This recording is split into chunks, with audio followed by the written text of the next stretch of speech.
Yo guys, Jonathan here, and this is iPhone 10.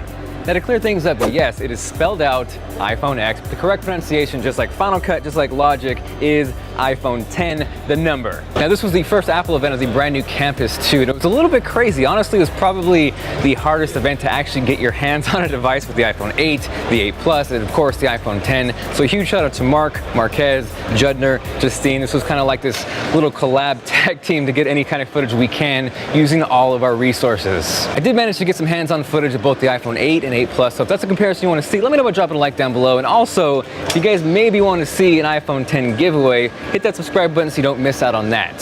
So as far as the iPhone 10, it is a really pretty phone. There's two colors, space gray and silver. I'm kind of leaning towards silver right now. It looks super classy, but regardless of whatever color you go with, both of them have black fronts, which makes sense with that edge-to-edge display. Now, as far as the edge-to-edge panel, it is a 5.8-inch display packed inside what is really closer to an iPhone 7, now of course iPhone 8 body, so you're getting a much larger display and much more screen real estate than even the iPhone 7 Plus or 8 Plus, but it's sandwiched inside a smaller container. So diving a little deeper into this display, it's what Apple is calling their Super Retina display. It's packing a resolution of 2436 by 1125, and for you pixel nerds out there, that is a PPI of 458. Nothing really groundbreaking here as far as the resolution goes, but what is pretty impressive is the fact that we finally have an OLED panel to the iPhone. That was maybe rumored to happen in 2018, so the fact that it's here now is awesome, and if you've ever experienced OLED, it is a beautiful thing. Now the one thing you're probably thinking is that is a giant display, where is the home button? And unfortunately, or maybe fortunately, depending on how things work out, that home button is no more. Rest in peace, that is completely gone from the iPhone 10. So the way you unlock your iPhone 10 is simply just swiping up, and this also double functions to go back home. So if you're inside an app, swipe up and that's going to bring you right home. Now on top of that, if you actually swipe up and pause slightly, that's going to bring you into multitasking mode. It's a little weird to get used to at first, but once you do, I can see it being pretty fluid. Conversely, if you now want to access Control Center, that is definitely a little different. It's actually a downward diagonal swipe from the top right-hand corner. Again, definitely going to take some time to get used to, but it works really well with the bigger form factor display. From there, you're probably wondering, how do I unlock my phone now that Touch ID is gone? Apple's replacing that with what they are calling Face ID. Essentially, it is facial recognition to unlock your phone. Trust me, I fully realize this isn't anything new. I know Samsung pushed it last year with the Note 7, then this year with the S8, S8 Plus, and now Note 8, but it does look like Apple took some time to really execute this well. They threw some number out there, like the chance of breaking through randomly through Touch ID was 1 in 50,000, and I believe Face ID, the chance of breaking that was like 1 in a million. So if it is that accurate, it is definitely a good thing. Now, as far as what's packed inside the iPhone 10, it's what Apple is calling their A11 Bionic chip, which sounds... in a nutshell, that is 6 total cores, 2 and then 4, and that's paired with a tri-core GPU. So this thing is supposed to be really, really powerful.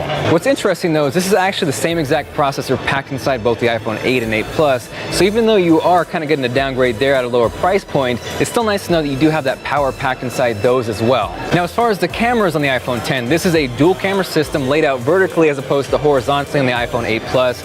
Dual 12 megapixel sensors, but what's unique here, and actually isn't new because Samsung just rolled this out with Note 8, is both lenses feature OIS. Now, why that's important is because it's going to help in stabilization, obviously, but more importantly, low light and just getting an overall cleaner, better image. A really big thing for Apple at this event for both the iPhone 8 Plus and the iPhone 10, because of those dual lenses, is portrait mode.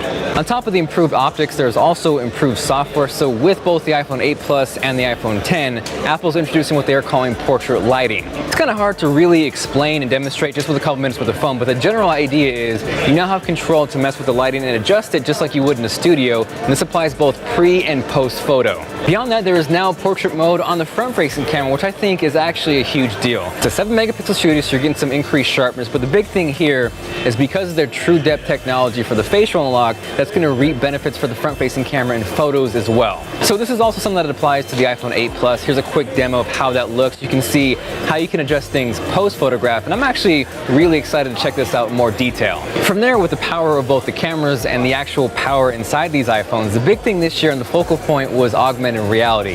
Got a little bit of a chance to check things out. It's a little bit crazy. I've never been a huge fan of VR, but I can really see myself digging in and having fun with augmented reality. And both the iPhone 8, 8 Plus, and the iPhone 10 seem to pull it off really well because they're all using that A11 chip. Now, I don't have exact specifics as far as the battery capacity goes with the iPhone 10, but Apple's claiming 2 more hours than the iPhone 7, so it's nice to know that you're kind of getting iPhone 7 Plus, iPhone 8 Plus battery life on a much smaller form factor, but with that bigger display, you're getting the best of both worlds. Now, one huge implementation across the board across all iPhones, whether it's the iPhone 8, 8 Plus, or the iPhone 10, as a wise man, Dwayne "The Rock" Johnson once said, finally, wireless charging is here through the wireless cheese standard. Now, I get it. I am bracing myself for you keyboard warriors out there who are going to yell at me and say, what the hell? That's been around for 58 years. That's not new.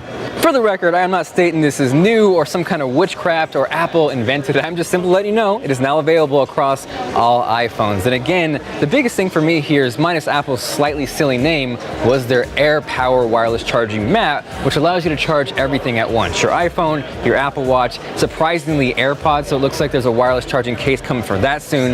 Yes, sir. But aside from that, I think rather than looking at this like a negative, if you are on that side of the team where you feel like you've had wireless charging forever, this is actually a good thing because it's going to open up a wider adoption, and that is always a good thing. Lastly, kind of round down everything as far as storage and pricing goes, the iPhone 10 is either coming in a 64 gig or 256 gigabyte flavor. Unfortunately, that means no 512, but it's going to start out at $999. Pre-order starts October 27th, and then it will finally ship November 3rd. So we've got a little bit of time ahead of us. So that is iPhone 10 in a nutshell. Thank you guys very much for watching. Hopefully enjoyed this hands-on. Again, if you have not subscribed, you probably want to do that. Turn on notifications because there's going to be an iPhone 10 giveaway very soon. I would love to hear your favorite feature on the iPhone 10. Drop me a line down below. This is Jonathan, and I'll catch you guys later.